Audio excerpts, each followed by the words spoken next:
El 7 de diciembre de 1990, en un modesto apartamento de Nueva York, muere Reinaldo Arenas. Poeta, novelista, disidente, desterrado.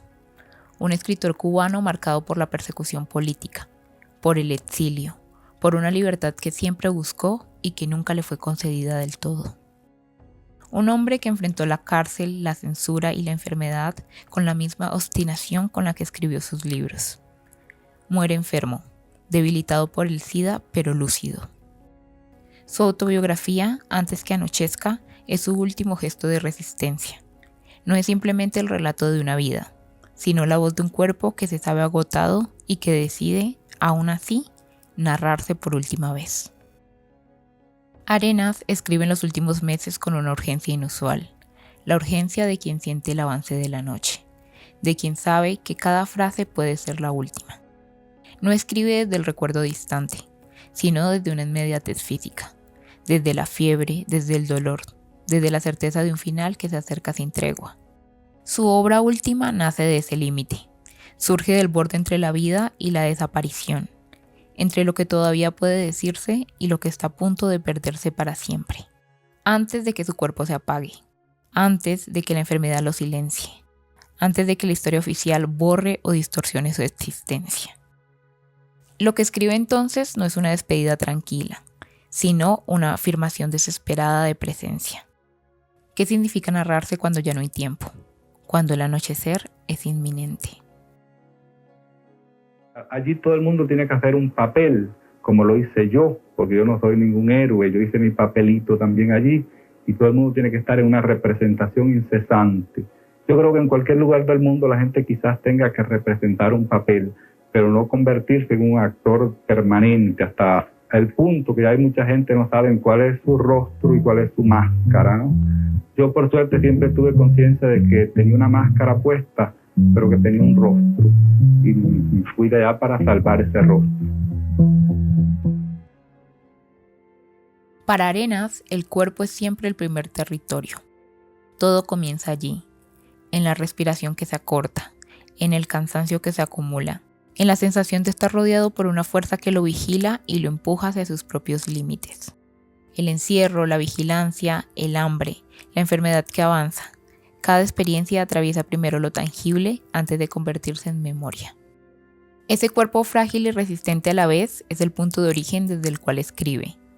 Un cuerpo que ya advierte su fin y que aún así insiste en contarse mientras puede.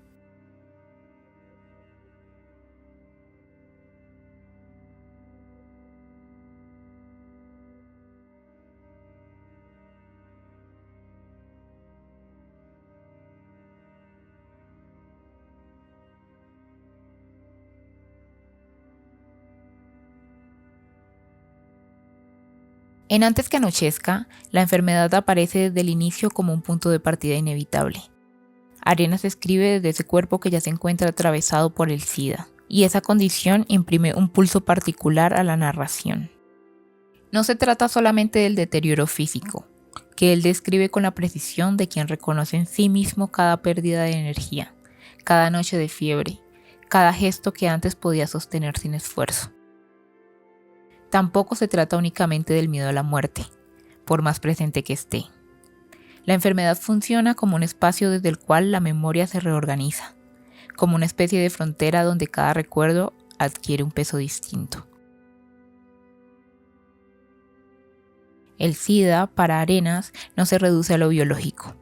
En los años en que él escribe, no es únicamente una condición médica, sino un estigma, una sentencia social que margina a quienes lo padecen. Arenas registra ese clima sin convertirlo en el centro total del libro, pero deja que actúe como atmósfera. Hospitales precarios, tratamientos fallidos, la sensación de ser observado con desconfianza, la distancia de quienes no saben cómo enfrentarse a un enfermo.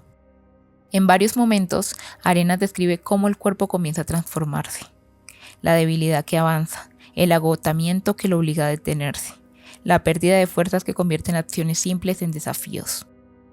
Esos detalles físicos no buscan producir conmoción, revelan un proceso íntimo. El deterioro corporal y la lucidez mental conviven, y esa tensión impregna la narración de una gravedad tácita. El contexto histórico vuelve esta experiencia aún más densa. A finales de los 80 y principios de los 90, el SIDA atraviesa las comunidades homosexuales con una violencia que redefine formas de vida enteras. La enfermedad elimina uno tras otro. Cuerpos, afectos, voces. Arenas es plenamente consciente de pertenecer a esa generación condenada a ver desaparecer a amigos, amantes, conocidos. El libro lleva dentro la memoria de una época en la que el futuro se había reducido a una posibilidad incierta y a veces improbable. No describe el SIDA como un enemigo externo, ni como un destino trágico. Lo presenta como una condición que acompaña a la escritura, como una presencia que define el ritmo de los días.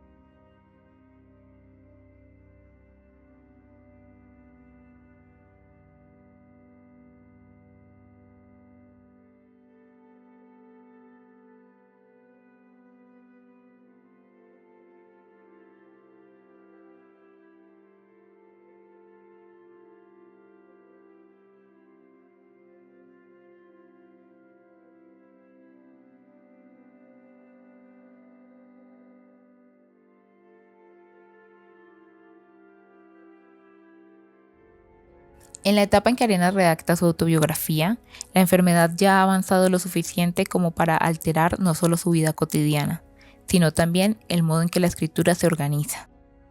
Antes que anochezca surge desde la urgencia, de la conciencia de que el tiempo es breve y de que lo que se escriba ahora debe encontrar su forma antes de que la noche caiga del todo. Esta condición biográfica no se presenta como lamento, es una presión que modela el libro desde adentro. Esa urgencia se advierte primero en el tono. Arenas abandona el despliegue expansivo de sus novelas y adopta una voz más apretada, directa, casi siempre orientada hacia lo esencial. Las escenas se presentan sin los rodeos habituales, con una claridad que proviene de la necesidad de decir lo importante mientras aún puede hacerlo. La puntuación se vuelve tajante, la escritura es más contundente, despojándose de ornamentos innecesarios. No intenta justificarse, no se queda en explicaciones, como si confiara en que, debido a su intensidad, ciertos hechos hablen por sí solos. Arenas relata sin contenerse, sin dudar, no se detiene a suavizar lo vivido. Afirma, describe, acusa, agradece. La escritura se vuelve más confesional, no porque se inclina hacia la intimidad sentimental, sino porque la inminencia exige una franqueza que no admite esperas. La prisa también atraviesa la forma del relato. Los capítulos avanzan como bloques de recuerdos construidos con rapidez, sin hacer pausas extensas entre un episodio y otro. La memoria aparece tal como surge, con saltos, con interrupciones, con intensidad. La narración no se dedica a reconstruir cada etapa de su vida a detalle. Elige lo que aún conserva fuerza en el cuerpo. La infancia marcada por la pobreza, la cárcel, la persecución política, los momentos de libertad sexual, el avance de la enfermedad. El libro exhibe una fragmentación deliberada. Los capítulos son cortos, interrumpidos, a veces abruptos, y se enlazan como ráfagas de memoria. La transición entre episodios nos apoya en explicaciones. El ritmo tiene algo de respiración entrecortada, momentos intensos que aparecen de golpe. Recuerdos que se conectan más que por continuidad cronológica, por afinidades internas. Una emoción, un eco, un sobresalto. Es como si Arenas escribiera desde un presente donde ya no puede permitirse reconstruir la totalidad, sino solo registrar lo que todavía tiene forma antes de que se desdibuje, como si la narración imitara la misma dificultad de sostener la vida. Lo que señala, lo señala con contundencia. Lo que omite, lo omite porque ya no queda espacio mental ni corporal para volver sobre ello. Esa economía discursiva revela que Arenas siente que su memoria ya no es una reserva infinita. Es un recurso que se está agotando al ritmo de su propio deterioro físico. La tensión entre memoria e inminencia atraviesa la obra entera. Arenas revisa el pasado con una lucidez que proviene justamente de saber que el tiempo es corto. No hay espacio para digresiones, para reconstrucciones minuciosas ni para versiones suavizadas. Lo que cuenta son los episodios que conservan un peso tan fuerte que resisten incluso al desgaste físico. Es la lucidez del límite, la comprensión de que, aunque el cuerpo ya no es un soporte estable, la palabra todavía puede dar continuidad a lo que se está desvaneciendo. La urgencia en Arenas no es solo un recurso literario, es una condición física. Su respiración, su fiebre, el cansancio que lo obliga a detenerse. Todo está allí, entre las líneas, marcando el ritmo con que la memoria se abre paso. Arenas escribe mientras puede, y esa condición, encarnada en cada fragmento, es lo que convierte esta autobiografía no solo en un testimonio, sino en un acto de resistencia final. Una vida que se narra a sí misma antes de apagarse. La inminencia del final no solo acelera el ritmo de la narración, también vuelve más precisa la necesidad de conservar ciertos fragmentos de experiencia, de recoger lo que persiste en él con más firmeza que su propio cuerpo, de darle una forma que puede sostenerse más allá del desgaste físico. En ese desplazamiento, la autobiografía empieza a comportarse como un espacio donde la vida encuentra un lugar para permanecer. Lo que Arenas fija en estas páginas no son únicamente hechos, son sensaciones, heridas, decisiones, miedos, deseos, los impulsos que definieron su forma de estar en el mundo. Cada hecho aparece narrado con una atención especial a cómo fue vivido, no solo a cómo podría contarse desde afuera. La autobiografía conserva así la textura de esa experiencia. Lo que el cuerpo ya no podrá sostener con estabilidad queda depositado en la escritura. Mi nombre es ahora, por el momento, Reinaldo Arenas, soy un escritor cubano, exiliado, vivo en Nueva York. Y bueno, me dedico a escribir y a sobrevivir. Y aquí el estatus que me ha dado el Departamento de Justicia es el stateless. Eso quiere decir que yo desde el punto de vista legal no existo. Estoy en el aire y no tengo ningún país. No soy religioso, soy homosexual y a la vez soy anticastrista. Eso quiere decir que yo creo que reúno todas las condiciones para que no se me publique nunca un libro y para vivir al margen de toda sociedad en cualquier lugar del mundo. El contraste con los registros oficiales es evidente. Durante su persecución, Arenas fue descrito en expedientes, informes policiales y acusaciones que redujeron su existencia a categorías: sospechoso, delincuente, desviación, amenaza. Es una forma de archivo que organiza su vida desde la mirada externa, borrando matices, afectos, contradicciones. Antes que anochezca responde ese tipo de registros, no con una negación directa, sino con una escritura que restituye la voz y la densidad que los expedientes anulan. Arenas decide qué permanece, en qué forma y con qué énfasis. La autobiografía lo devuelve a escena, con su voz, sus juicios, su ironía. La escritura se vuelve un contrarregistro, un modo de afirmar una versión propia frente a las versiones externas que intentaron definirlo.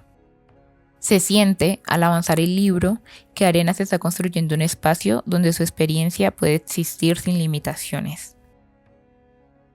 A medida que la enfermedad progresa y el cuerpo se debilita, la continuidad ya no puede apoyarse en lo físico.